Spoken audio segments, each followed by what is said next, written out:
So Cornell going to have it here in the offensive third. Another opportunity for them.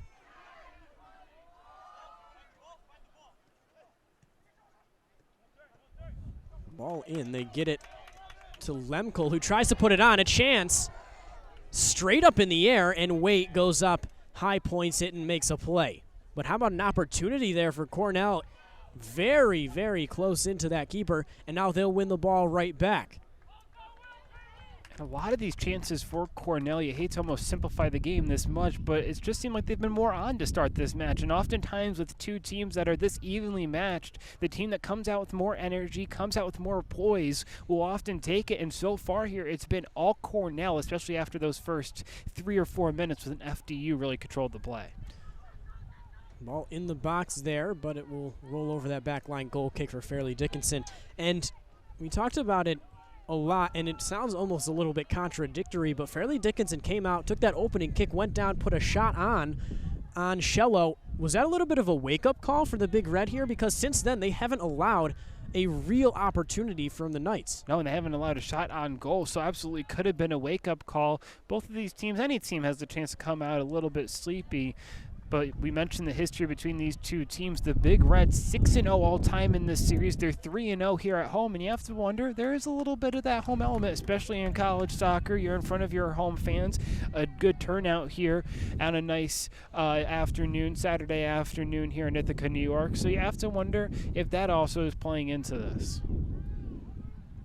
Mention the support here from the Cornell side. Pep band over there to our left. We haven't heard them yet, but, you know, I just love the Cornell Pep band. They really know what they're doing. Brings a different energy when they come.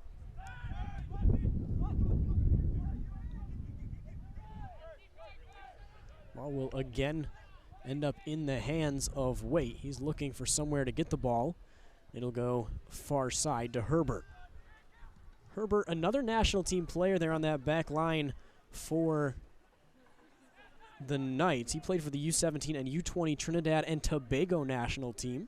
Last year led all Knights in total minutes played and was named an NEC All-Rookie. Well, he was named to the All-Rookie team and the All-Conference second team last season. So we've talked about a lot of offensive opportunities for both teams, but it seems like both of them have a lot of experience and a lot of minutes played on these back lines.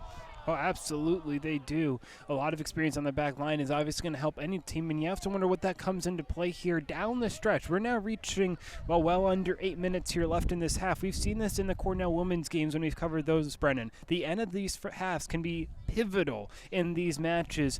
We've seen it play a massive impact on the Cornell women's team, and if you're FDU, haven't had much going here, but all of a sudden, if they get an opportunity because of what their keeper and defense has done, they could be looking at going into the half tied. Yeah, Cornell has been playing just at this point better than Fairleigh Dickinson. They hold a 1-0 lead, and if we want to run through some theoretical situations here, Fairleigh Dickinson's able to put one in the net. They make it 1-1.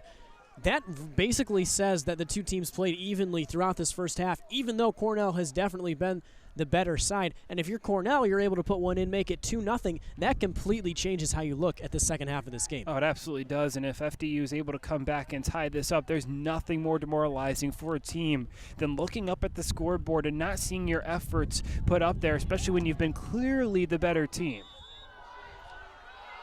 And good work there trying to get inside by Bagley, but the whistle goes against him, and he's not happy with it, but it'll end up a free kick here for the Knights. And what an opportunity that would have been. What a highlight reel play that would have been for Bagley if he was able to beat 3 separate defenders there for Fairleigh Dickinson. Absolutely. Call going the right way there, though. Bagley really been the highlight piece of this Cornell offense so far. And with so many players who have so many minutes and a lot of experience, it's interesting to see them go to Bagley, who is a junior, but last year only had 1 goal and 2 assists for 4 points all year. It's also interesting that Bagley, he stands at only 5'6". In a physical game like this, you don't necessarily think somebody of that stature would maybe have the biggest impact in this match, but FDU clearly targeting other players on this Cornell attack, and we can see that set up opportunities for other players, and in this case for the Big Red, it's been Bagley. You know what, Nick? Height doesn't measure heart. That's very true. I've just been saying that to myself for years because I've had to. Bagley has taken on your motto.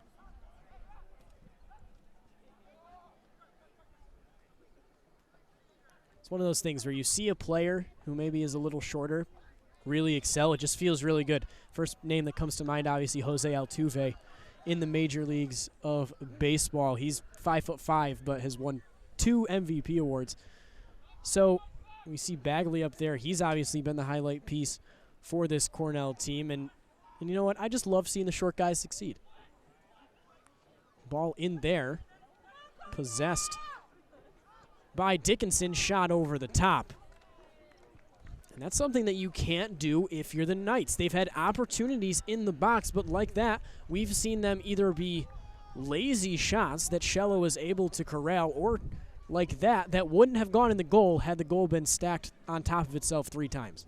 Absolutely. If you're the Knights, wasting another opportunity there, and when you see your keeper putting up the performance that he's putting up, Waite, the junior out of Philadelphia for the Knights, I mean, multiple saves for him, and you're not able to reciprocate that on the other side and at least get shots on net, it's really demoralizing for the defensive part of this FDU team. Good defensive stop there by Cornell, as it looked like Fairleigh Dickinson may have been setting something up in the offensive third, but now it'll be Cornell ball. Touched out there by Garrettson, and we'll get a horn. Cornell substitution. Entering the game for Cornell, number 18, Zappel Wickska. Brandon Morales will exit the game. Coming in will be Zabulks Vixel from Richfield, Ohio. Last year appeared in all 17 games. Enters as a sub in both games this year against Michigan and Michigan State. Enters as a sub in this one as well, so 3 for 3 in games played and 0 for 3 on starts for Vixel. Flag goes up there. So possession will flip over to the Knights. Second offsides of the game, both going against the Cornell Big Red. So under 3 minutes to play here in the first half. We've talked about how important those late half goals can be and how that really changes the mindset of a team going into half. Dickinson will have the ball, and they'll look to put one of those on the board here, even it up. Waite sends it down, looking for Tonkara. Ends up out of bounds. So Cornell will have a throw. Tonkara heads it down. And good work there by Skierce, just to push it through that middle third. He'll go down, though. Whistle will blow. So now a free kick for Cornell. 2 minutes to go on the clock here, and this one could be a big chance. Cornell tried to get a little extra there on the yardage, but it'll be moved back. So they'll set up far side. Waite directing traffic in front of the net. Ball sent in and turned away. Cornell still with an opportunity there. The ball in the box.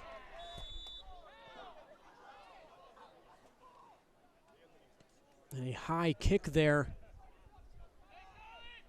as a cleat hits Piwowarczyk. And everyone will clear out of that offensive third for Cornell. Well touched on there. Now Arribas getting to it. But it'll roll out. Touched by Cornell. So a quick corner here for Fairleigh Dickinson. And if you're Cornell getting a little sloppy here at the end of the half, that's the last thing you want to see, especially with just a 1-goal lead, even though it feels like more. Ball in. and over the top of the net. So another missed opportunity for the Knights and a goal kick from Shello. And another set piece. I mean, I don't even know how many set pieces FDU's had at this point.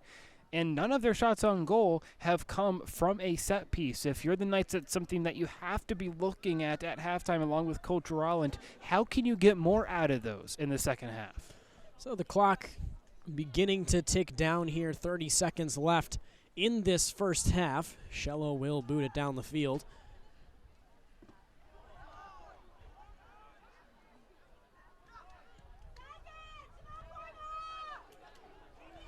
Chance here for Cornell, shot over the top.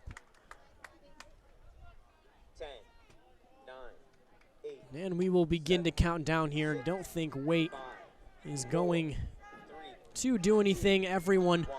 just going to head back towards their respective benches, and that's how the first half will end. Cornell able to put one in early within the first 10 minutes. A goal for the Big Red. They will hold a 1-0 lead going into halftime. And, Nick, what have you seen from each of these sides in this first half? I mean, I've seen FDU look a little sleepy, and if you're Cornell, it's really odd and rare to say this, but almost maybe a little disappointed in only that this goal's won at the half, but nonetheless, they have a 1-goal lead in a very competitive and offensive-heavy matchup here. Cornell been the better side so far in this one. 9 shots for the Big Red, only 4 for Fairleigh Dickinson, but both these sides getting their offensive chances. We will be back after halftime. I'm Brennan Miller alongside Nick Friend, and you are watching the Ivy League on ESPN.